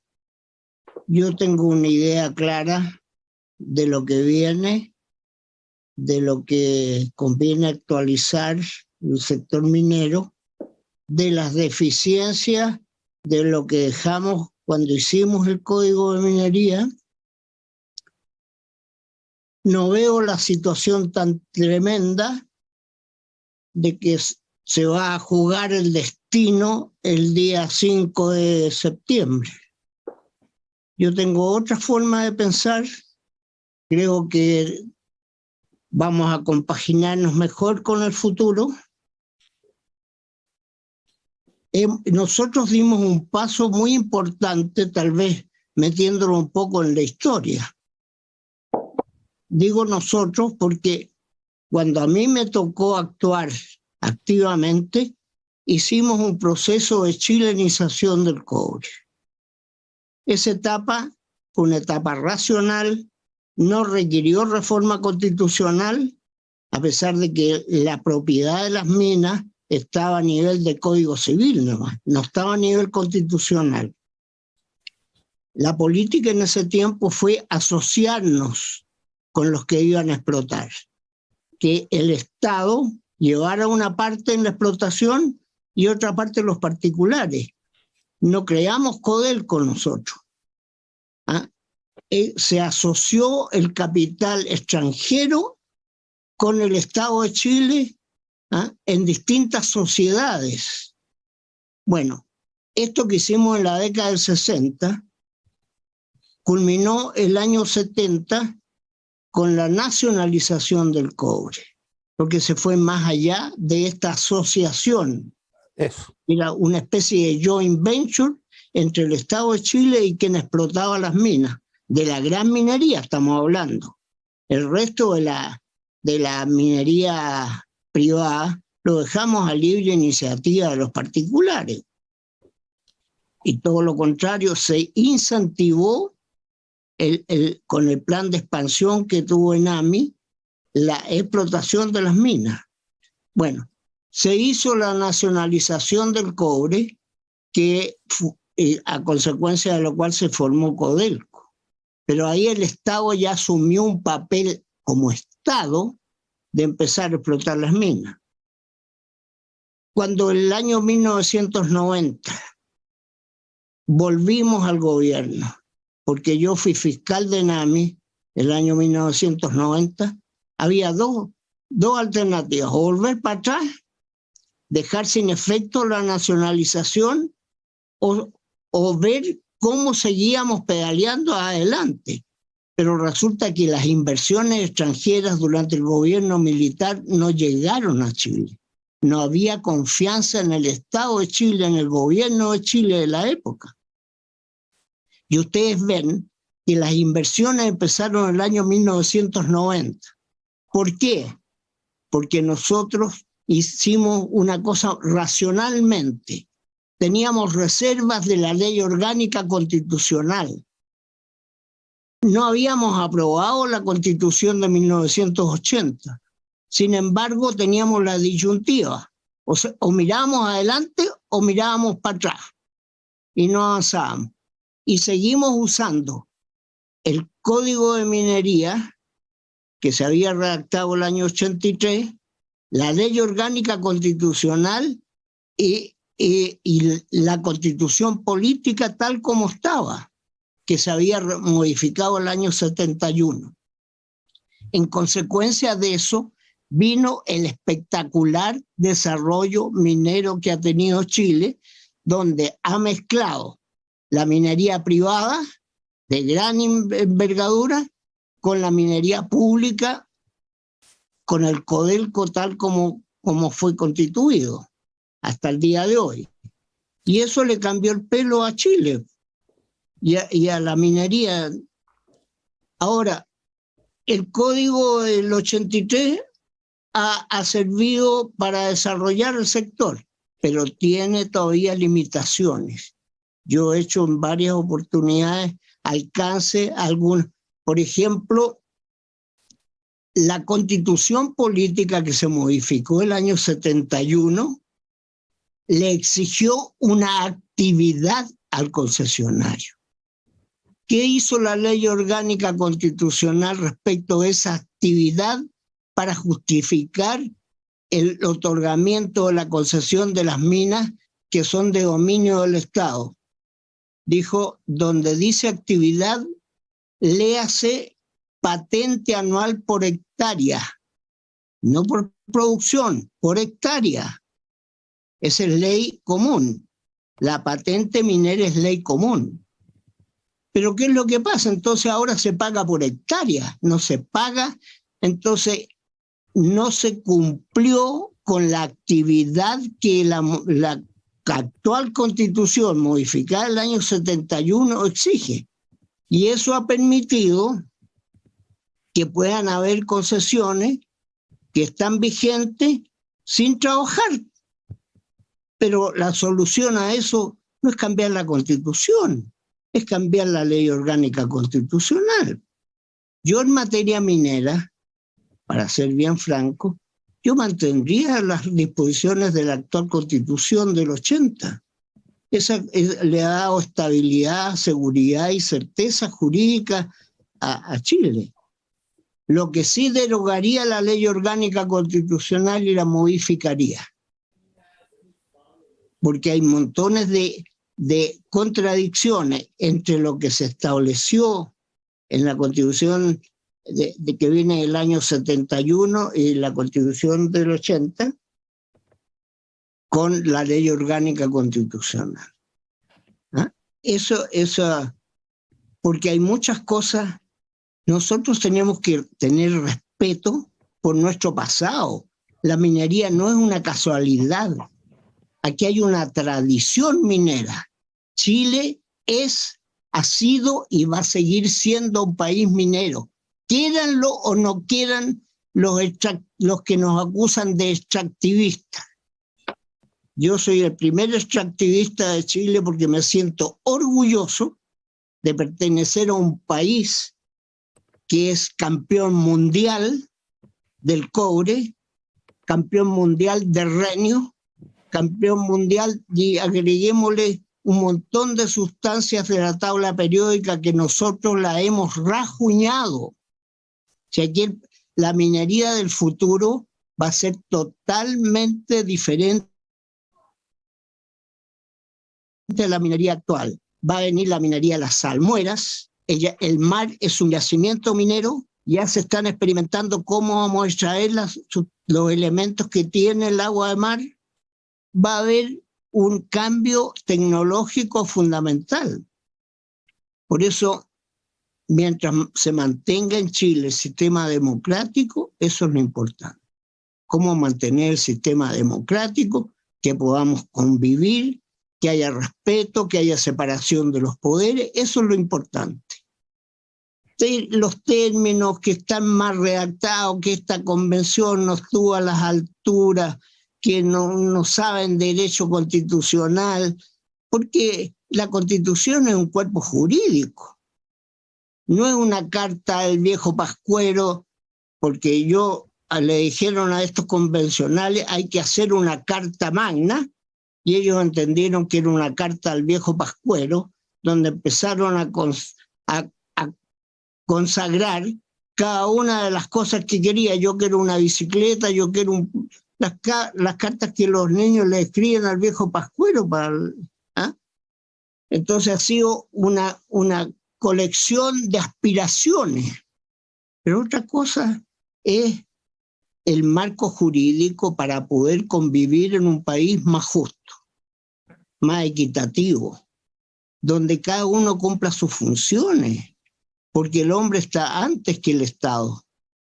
Y el hombre y el ser humano se defiende del Estado a través de los principios constitucionales, porque hay que ponerle ciertas normas a quienes nos gobiernen para conseguir el bien común. Entonces, el tema que estamos debatiendo es un problema de fondo. Lo único que, en vez de hacer en mi gabinete el borrador de una nueva constitución, yo soy abogado, podría haber redactado basándome en la constitución de países más cultos, pero acá se hizo un sistema donde se abrió y empezaron a aparecer todas estas cosas que estaban debajo de la alfombra, que han empezado a aparecer. Pero resulta que tiene una cosa positiva. Todavía estamos en un sistema democrático, estamos debatiendo las cosas, no estamos en una dictadura ni en una tiranía donde nosotros no tenemos derecho a decir ni pío. Por eso que este debate que está haciendo el Instituto de Ingenieros de Minas, debatiendo, buscando, viendo dónde están los ajustes que hay que hacer. Si Chile es el segundo país que tiene el ingreso per cápita más importante de América. El primero es Panamá, pero vean lo que está pasando en Panamá. ¿Por qué en Panamá está la situación hoy día trágica y va a ser más? Porque el chancho está mal pelado. Entonces se trata, no el problema de cómo desarrollamos la minería, cómo tenemos un país más justo, más equitativo, y eso es lo que estamos buscando. ¿Lo iremos a lograr? No sé. Por eso yo siguiendo la charla de David, veo que, escucha, esta ley que salió entre gallos y medianoche al final del gobierno, que trastoca todos los sistemas, que modifica la forma de hacer las mensuras, que entra en una ley miscelánea. Eso debería ser la preocupación de Sonami y de otras instituciones. No tanto el royalty, porque el royalty es la remuneración, porque se estableció, así como las minas antiguamente eran del rey, hoy día son del Estado. Y la explotación de los productos, el rey cobraba el quinto real. El quinto real era el 20%. Bueno, hoy día no se cobra por los minerales que se extraen de estas minas que son del Estado y se confunde con lo tributario. Lo tributario es una cosa, la remuneración por las materias primas que se extraen de las minas es otra cosa. Los pequeños mineros de Chile saben lo que es una regalía real. Si yo arriendo mi mina, cobro una regalía, no voy a preguntarle cuánto ganó el que me arrendó la mina. Me va a pagar por la tonelada un porcentaje sobre las minerales que le venda Enami o a la casa compradora. Entonces, hay ciertas confusiones que a mí me preocupan. Tal vez en estos foros, en estas exposiciones, se van aclarando ciertos conceptos que son instituciones jurídicas. Una cosa es un impuesto, otra cosa es una regalía, un royalty. En Chile no hay royalty, porque hay un impuesto a la renta sobre las utilidades determinadas de acuerdo a contabilidad, con un recargo de ciertos tonelajes para arriba. Pero eso en el ambiente mundial de la minería no es royalty. Entonces, todas esas cosas son problemas de fondo. A mí, cambio en relación a estos constituyentes, acuérdense que meses atrás hablaban de nacionalizar el cobre. Vamos a nacionalizar la gran minería. Yo me preguntaba, ¿cómo vamos a nacionalizarlas si las minas son del Estado en Chile? En virtud del Código Civil y en virtud de la actual Constitución. Entonces, ¿cómo? Era un absurdo. Después se dieron cuenta que lo que querían nacionalizar o expropiar, porque nacionalizar es expropiar, querían expropiar las empresas, pero resulta que la expropiación, de acuerdo a la Constitución, hay que pagar por expropiar. Entonces, si quieren expropiar la escondida, paguen la escondida lo que valen las maquinarias, la inversión que tienen. No las minas, porque las minas son del Estado. Entonces, tenían una confusión de instituciones. Por eso que es bueno ir debatiendo conceptos jurídicos para ir depurando las ideas. Por eso que, perdona que no pueda entrar yo en el detalle de analizar los preceptos del cómo quedó, porque el día que yo me fui a Kingston a ver el Código de Minería Internacional, le entregaron al presidente de la República el actual texto. Yo me reservé para examinarlo y opinar cuando leyera el texto y poder hablar con propiedad. Y todavía no me atrevo a opinar sobre el texto, su defecto o sus cualidades. Sé que hay un ánimo mayoritario en el pueblo de Chile de hacer un Chile más justo, de modificar la constitución actual que establece un modelo económico. Eso es en las líneas generales nada más. Así que perdona que no puedo entrar en el detalle de los artículos, de la propuesta esta que está para septiembre. No, muchas gracias, Gastón. Como escuchar a Gastón siempre es una pieza de historia viviente. Yo una anécdota. Cuando conocimos esta ley que salió ante gallo y medianoche, la 20.420, yo estaba en la casa de Gastón, estaba invitado, y de los redactores de leyes mineras, hoy en día quedan dos vivos, Gastón y Juan Luis Osa. Y Juan Luis Osa llamó a Gastón. Y yo estaba ahí, escuché una conversación muy entretenida, ahí fue un poco parte de la historia. Así que, no, Gastón, siempre es muy entretenido escucharte. Acá Pedro pregunta si existe o existirá una limitación en el tiempo de derechos de agua si no se usan. Sí, si no hay un plazo, no, hay un plazo actual en la Constitución que me acuerde ahora y lo puedo ver y lo puedo ver y si me equivoco te lo rectifico, pero yo creo que no se habla de un plazo en la Constitución actual. Esa es mi impresión. Ahora, seguro, 100%, que si no se habla, se va a fijar. Porque si va a tener causales de revocación, de extinción, etcétera, también es de toda lógica de que tenga un plazo. No me acuerdo si está en la Constitución o no, pero creo que no está. Pero va a haber, eso es súper claro. Y va a haber un plazo que no se use. Ah, espera, acá lo oí. El de derechos de agua, si no se usan, ya, no, ese plazo no está, pero de seguro va a estar porque esa es la causal típica de revocación o de extinción. Y se dice que va a haber causales de extinción y de revocación. Así que claro, no está, pero sí, seguro que va a estar. Esa es la respuesta, Pedro. ¿Alguien más? ¿Alguna pregunta? Hola. Yo tengo una pregunta, pero tal vez no guarda relación con el tema constitucional en la minería, sino que mi duda más bien apunta a esta modificación sustancial que se hizo al código dentro de una reforma para la pensión garantizada universal. ¿Ya? Entonces, mi duda, yo no soy abogado, yo soy ingeniero, ¿ya? Trabajo en el área de propiedad minera.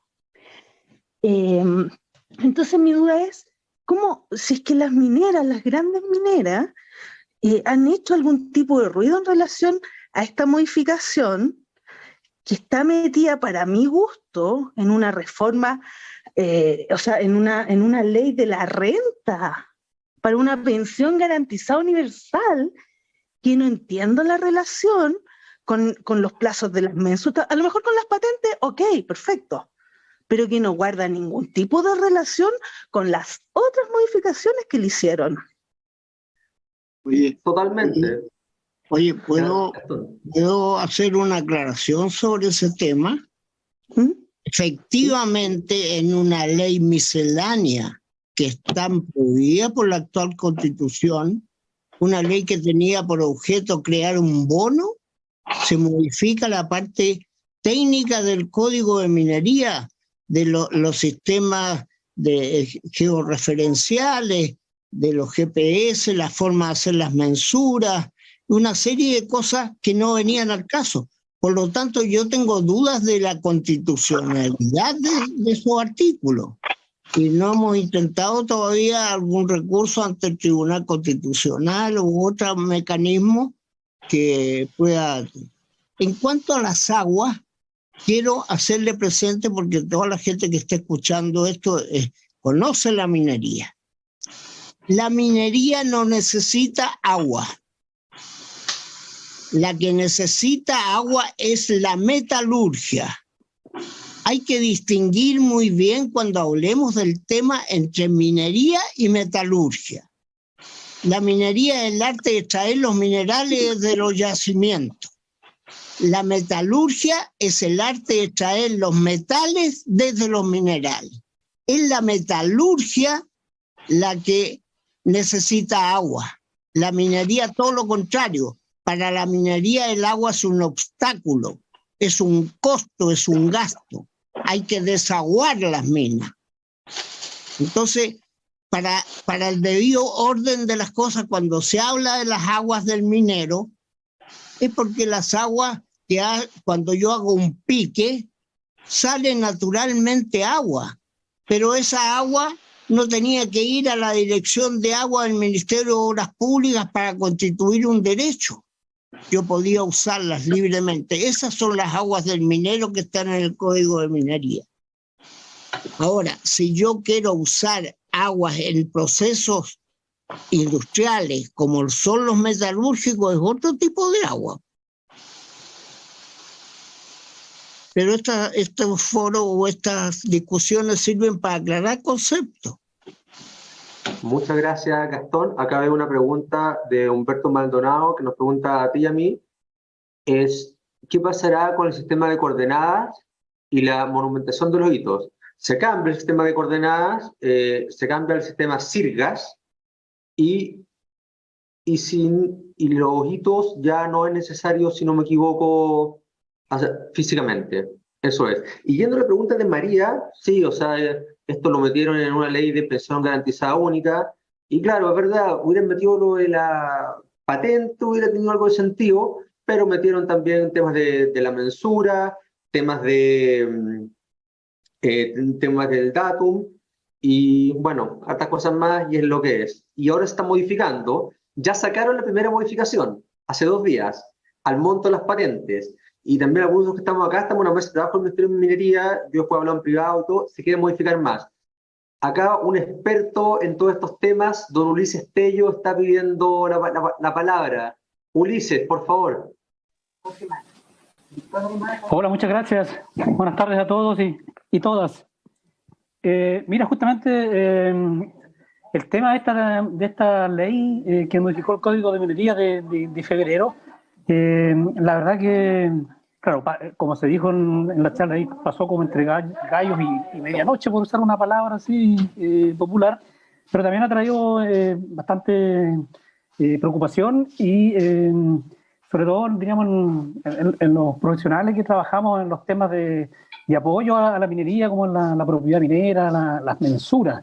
De hecho, ahí en Antofagasta un grupo de peritos mensuradores está tratando de levantar este tema, no diríamos impidiendo que se modernice el sistema concesional, el sistema de hacer las mensuras, sino también que se escuche, diríamos, la voz ahí de los técnicos, los ingenieros en las comisiones.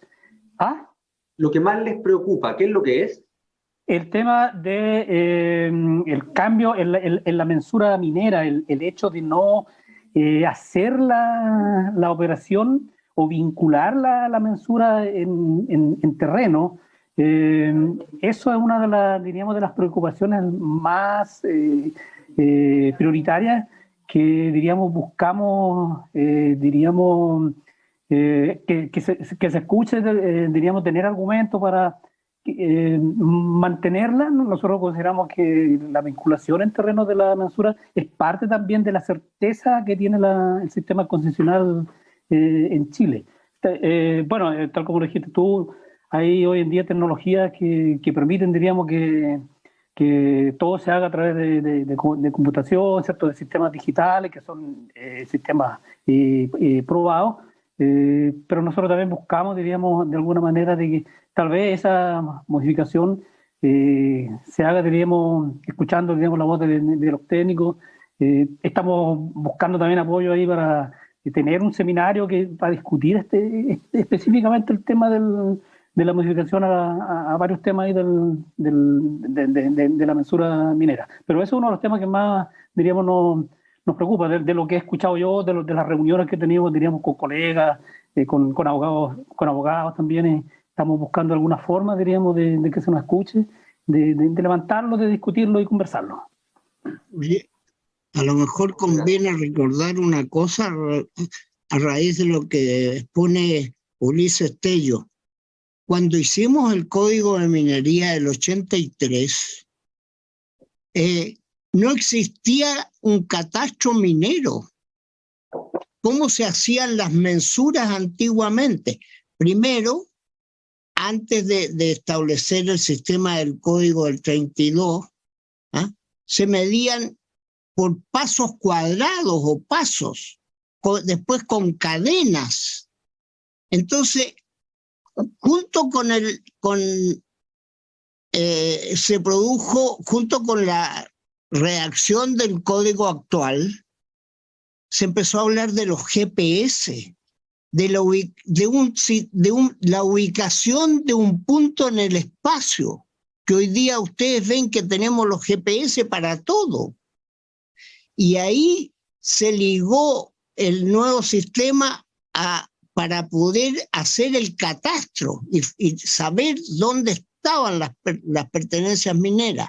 Pero ¿qué es lo que hizo esta ley de gallos y medianoche de Piñera?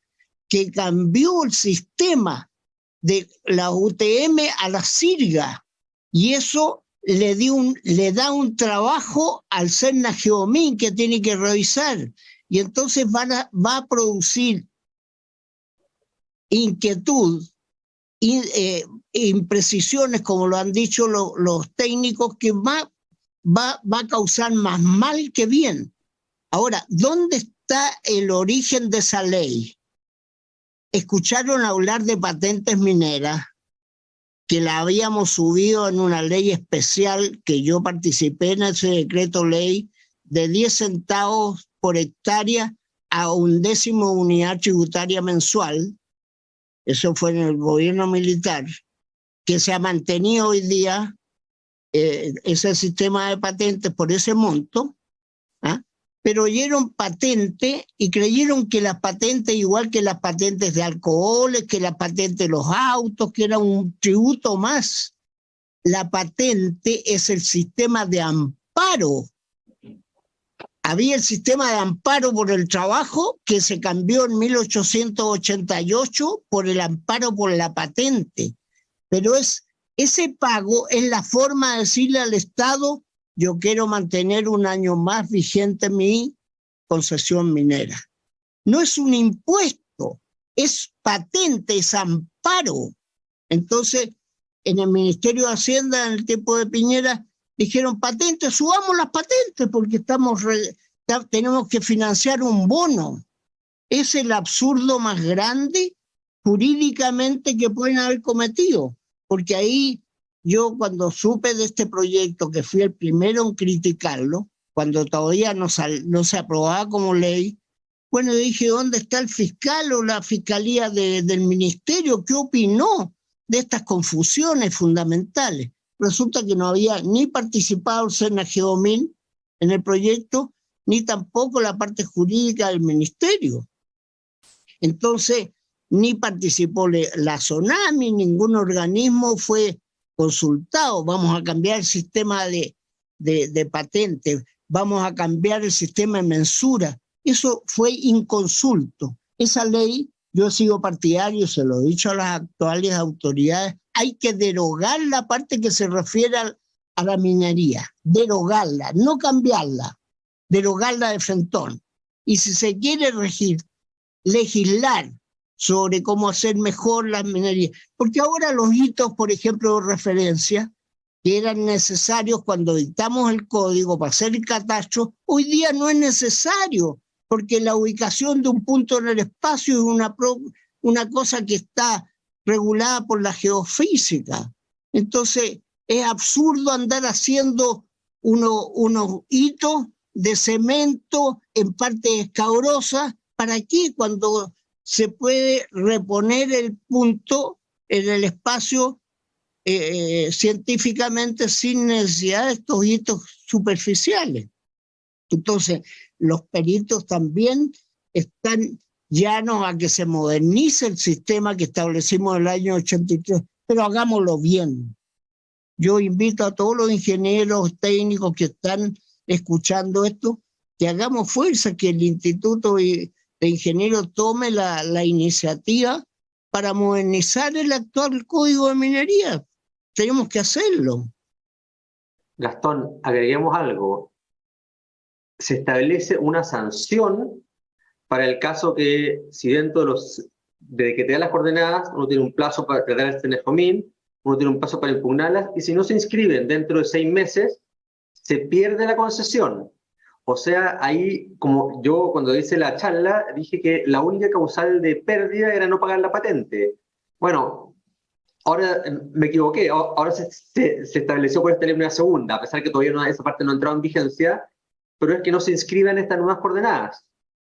Así que la consecuencia es bien grave, no es algo baladí, es bien grave. ¿No? Exactamente, yo estoy totalmente de acuerdo, y ahí se topa con la inconstitucionalidad de eso, porque cuando hubo plazos para hacer el aporte de coordenadas con el nuevo código, era una ley orgánica constitucional con quórum y con toda de otro rango. No puede una ley común empezar a caducar concesiones vigentes. Eso hay que analizarlo. Sí, totalmente.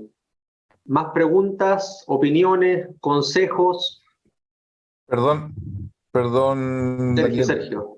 Yo quería decir a los colegas, que son la mayoría del Instituto de Ingeniería de Minas, que nuestro instituto está participando en una mesa que llamó el Ministerio de Minería para revisar esto, en la cual está Gastón y Verónica Barahona, por la parte de nuestros abogados. También está Tihomir Domish por el tema más bien operativo, y está también José Cabello por el tema geológico. Así que nosotros estamos tratando de actuar en eso y tratar dentro de nuestras posibilidades, mostrar lo que dice Gastón, de que una ley simple no puede cambiar una ley orgánica, todavía, digamos, y la posición, el Ministerio todavía no ha dicho qué va a hacer, pero existe la ventaja de que fue hecha por otro gobierno, entonces no les va a costar mucho, si es que les parece que no está correcta, cambiarlo, pero hay que esperar qué va a hacer. Obviamente la opinión de los abogados nuestros es que lo que hizo Gastón, que la parte minera mejor derogarla. Pero eso no depende de nosotros, pero estamos en esa mesa. Gracias, Sergio. Antes de ayer, de hecho, ya partió la primera modificación. O sea, la ley no ha entrado en vigencia y ya la están modificando. Salió publicada antes de ayer. Es la ley 21.462, que modifica ahí algunos montos. Así que, sí, en esa mesa también estoy yo he hablado con la gente. Hay mucha disposición a mejorarla. Un poco para contarles la historia de esta ley. Esta ley se presentó el mensaje como del 21-23 de diciembre del 2021. El 29 se presentaron unos informes y nunca se hablaba de minería. Habían 5 temas, nunca estuvo minería. Se hizo todo el primer trámite legislativo, nunca se habló de minería. O sea, al 8 de enero no se había hablado nunca de minería. Luego hay un lapsus en la historia de la ley, y el 17 de enero sale la parte minera. O sea, ¿qué es lo que pasó? Todos los informes financieros y todo que se hizo, no se hizo pensando en la minería, se hizo pensando en otros temas. Y después ahí, en algún momento, entre el 7 y el 17 de enero, hubo una negociación entre gallo y medianoche, ya metamos la minería. Pero no estaba originalmente contemplado en esta ley. Se hicieron informes financieros de los efectos de esta ley y no metía, a la minería. Entonces, efectivamente, es una ley entre gallo y medianoche, por así decirlo, pero la parte minera es todavía más así, porque la minería se metió a última hora. Así que, bueno, va a quedar ahí qué es lo que pasa. Tiene hartos temas controversiales, esa ley. Y aclarar también algo. Los inversionistas muchas veces, mineros, bueno, acá yo creo que la gran mayoría acá tiene más experiencia en minería que yo, pero los inversionistas en general no se mueven por lo que es, sino que se mueven por lo que creen que es, por una percepción. Entonces, ¿qué es lo que pasa con esta nueva constitución? Que además se une lo del royalty, que Gastón dijo muy bien, no es un impuesto, pero en la práctica, al final, la carga tributaria, por así decirlo, va a ser del 60%. En Queensland, en otros estados de Australia, en Canadá, anda por el 40%, en Perú lo mismo. Entonces son varios los factores, los factores que a los inversionistas los tienen preocupados. O sea, para que, bueno, acá hay gente que trabaja en BHP y otros que trabajaban en BHP. El fin de semana creo que Radcliffe dijo algo como que estaban muy preocupados por el tema. Y sobre todo, mira, todas estas cosas, a los que más ruido le causa, no es a BHP, no es a Collahuasi, no son a los que tienen ya la mina operando, son a los que no están en Chile y quieren venir a explorar. Mira, yo he estado muchas veces en reuniones en que se toma la decisión si se entra a un país o no. Y uno como abogado lo que hace es decirle, mira, en este país, esta es la situación actual, ¿cuál es mi recomendación? Imaginemos una minera junior canadiense, levantaron $4 millones para explorar en algún país. Ni siquiera tienen abogados, probablemente buscan en Google Chile más mining. Y sale que la Convención Constituyente está discutiendo la nacionalización, la expropiación, el royalty y todo. Chuta, mejor invierto en Ecuador, en Perú o en el Congo. Entonces, creo que esto, por ejemplo, que se haya hablado de la nacionalización por 3-4 meses, fue un golpe gigantesco. Fue un golpe gigantesco. Aunque al final no quedó, el golpe se dio. Entonces el inversionista hoy en día dice, en Chile, la Convención Constitucional habló de la nacionalización. Entonces creo que ahí ha habido ha habido ahí quizás la convención en ese punto quizás no fue tan responsable. Bueno, no sé qué otro mecanismo había, pero esto de siquiera plantear tantas iniciativas que después no quedaron, causó un golpe, y me consta porque hay inversionistas que me han preguntado. Como yo les contaba en la reunión, hay inversionistas que ya tienen inversiones en Chile y me han dicho, oye, ¿y qué pasa si no expropian? ¿Y qué pasa si no restringen? Etcétera. Y claro, ahí yo me puse a ver los tratados internacionales e hicimos un plan. Pero el inversionista tiene miedo, o sea, sobre todo el que es más chico y el que no está en Chile. Y hoy en día lo que hace falta en Chile es exploración. Hoy en día en Chile no hay descubrimientos, no hay nada. Gastón, ¿has hablado? Daniel, yo soy partidario que junto con el tratar el actual proyecto de royalty que está en el Parlamento, de derogar el impuesto específico a la minería que se puso en el tiempo de el presidente Lagos. Ahí se creó un impuesto, un recargo al impuesto a la renta. La actividad minera es una actividad industrial como cualquier otra. Tiene que pagar impuesto igual que cualquier otro. Pero los minerales que se extraen de las minas del Estado deben tener una recompensa para el Estado y después aplicarle las leyes generales. No tiene por qué establecerse un impuesto con recargo a la minería. ¿A título de qué? Entonces hay que hacer las dos cosas coetáneas: derogación del impuesto específico y creación y someter a la minería a las reglas generales tributarias del país. No puede discriminarse a la minería poniendo recargos, porque es minería. Porque también le podemos poner recargo especial a la fruticultura, recargo especial a los productores de paltas, qué sé yo. ¿Por qué? No tiene justificación jurídica. Yo estoy viendo esto desde el punto de vista jurídico. Recompensa por los minerales que se extraen de las minas que son del Estado. Eso es una recompensa, una remuneración que recibe el Estado por la explotación de sus minas. Y pagar impuestos como cualquier ciudadano. Si yo doy una boleta, me descuentan de lo que yo hice, el Estado no hizo nada por mí, pero yo tengo que contribuir con el impuesto a mi prestación profesional. Entonces, ¿por qué? ¿Cómo se llama? La minería debía pagar impuestos igual que las carnicerías, que las panaderías, que las verdurerías. Pero el verdurero compra las verduras, el panadero compra la harina. ¿Por qué en la minería va a ir gratis la materia prima? Piensen ustedes, ¿por qué? ¿Qué es lo que justifica que haya una actividad donde las materias primas entran gratis? Entonces se empieza a buscar por el lado tributario. No, pues. Si el lado tributario es una actividad más la minería. Y tiene que tributar igual que el resto de las actividades económicas. Esa es la lógica. Pero para eso no hay que confundir las instituciones. Una cosa es el impuesto, otra es la regalía, que es la remuneración por la extracción de los minerales, nada más. Pero cada cosa en su lugar.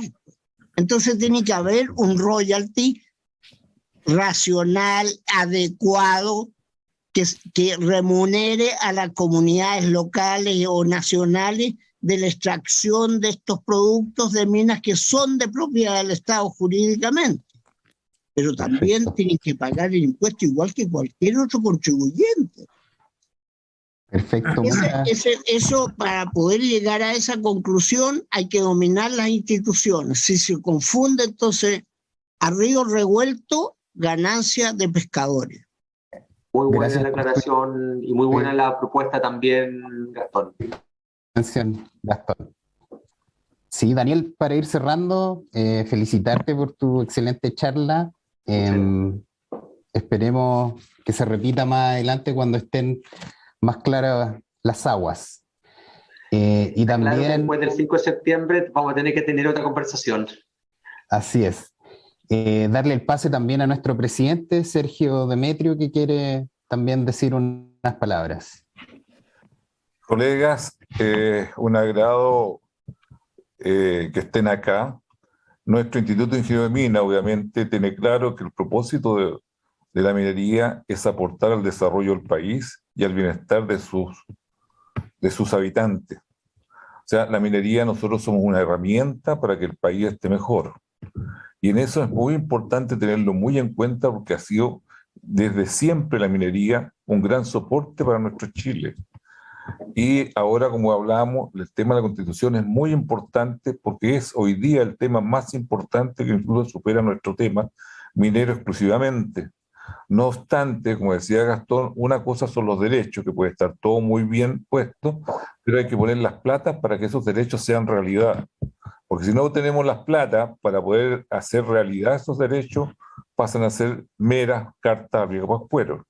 Entonces, nuestra minería tiene una tremenda posibilidad de aportar al país, especialmente en esta década y la próxima, porque la necesidad de cobre del mundo para enfrentar el calentamiento global y el cambio climático es justamente los minerales, y dentro de estos minerales está el cobre.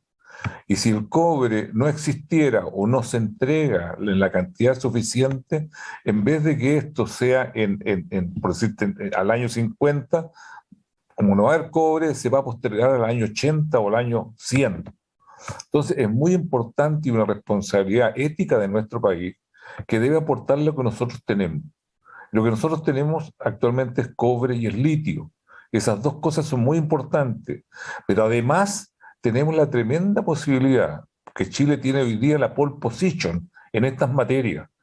Tenemos, en cobre tenemos una reserva que son como 200 o 600 millones de reservas que hay en el mundo. Entonces, como un tercio de las reservas del mundo están en Chile. Y nosotros responsablemente deberíamos dar un tercio justamente también de la producción al mercado del cobre del mundo. Se sabe que el cobre del mundo necesita en los próximos 10 años del orden de 530 o 540 mil millones de dólares. Si Chile tuviera que aportar un tercio, significa que Chile necesitaría una inversión equivalente como a 160, 170 mil millones de dólares. De eso estamos hablando. Entonces, cuando uno escucha que Escondida quería aportar 10.000 millones y pone condiciones, 10.000 millones son un 17avo de lo que necesitamos. Necesitamos mucho, mucho más. Entonces, uno no puede cerrarse. Ahora, si nos cerramos, vamos a perder esta oportunidad. En el litio es lo mismo, porque ahora, hasta el año 2030, hay muchas minas que quieren entrar porque se necesita tanto cobre como litio. Entonces, quieren entrar y están tratando de entrar, pero no es inmediato. Por lo tanto, Chile tiene la pole position. Las minas que tiene pueden aumentar su capacidad. Acuérdense que Andina iba a tener un proyecto de 240.000 toneladas por día. Resulta que por problemas de financiamiento de plata, no por capacidad, sino que plata, la tuvimos que achicar como a 120.000. O sea, nosotros mismos nos estamos pegando disparos en los pies o nos estamos encadenando los pies para no correr y no responder éticamente al mundo. Entonces, eso tenemos que tenerlo claro. Ahí después estas minas que están entrando, tanto para el cobre como el litio, para el año 30, año 35 van a entrar. Y si nosotros no respondimos, ellos se van a quedar con esa porción de mercado y no Chile. Y no le vamos a dar las reservas de recursos que Chile necesita para poder responder a las necesidades de su población. Así de importante es la minería. Entonces, por eso para nosotros fue muy importante que Daniel nos conversara de la Constitución, los aspectos para el tema, independiente de que uno tenga digamos, opciones de que vote por el apruebo, vote por el rechazo, porque nuestro Instituto de Ingeniería de Minas tiene muy claro el propósito de la minería, que es aportar al desarrollo del país. Pero también tenemos muy claro de que el 5 de septiembre nosotros nos vamos a subir al carro que gane, porque nosotros somos por el país, no vamos por una opción única. Si gana el apruebo, habrá que subirse a la nueva Constitución, ver cómo hacer las adecuaciones para arreglarla, y eso vamos a hacer. Al revés, si gana el rechazo, también nos vamos a subir a cómo podemos mejorar esa Constitución para la parte minera, para que el país pueda entregar los recursos que la sociedad chilena necesita. Por eso yo me alegro que haya participado Gastón, Daniel, Carolina Merino y hay otros abogados más. No estoy seguro si María es abogado o no, pero parece que sí.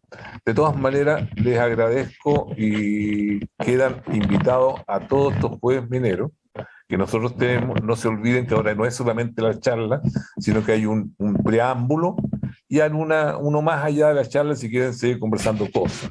Estamos adoptando la misma metodología que usan los de minería ética, que mañana de hecho hablan de Codelco y los desafíos de Codelco con Marcos Lima.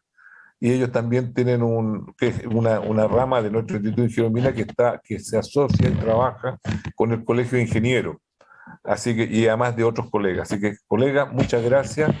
Daniel, muchas gracias. Y todos los demás, muchas gracias por estar. Muchas gracias a todos por asistir. Estamos hablando. Chao, que estén bien. Muchas gracias, chao.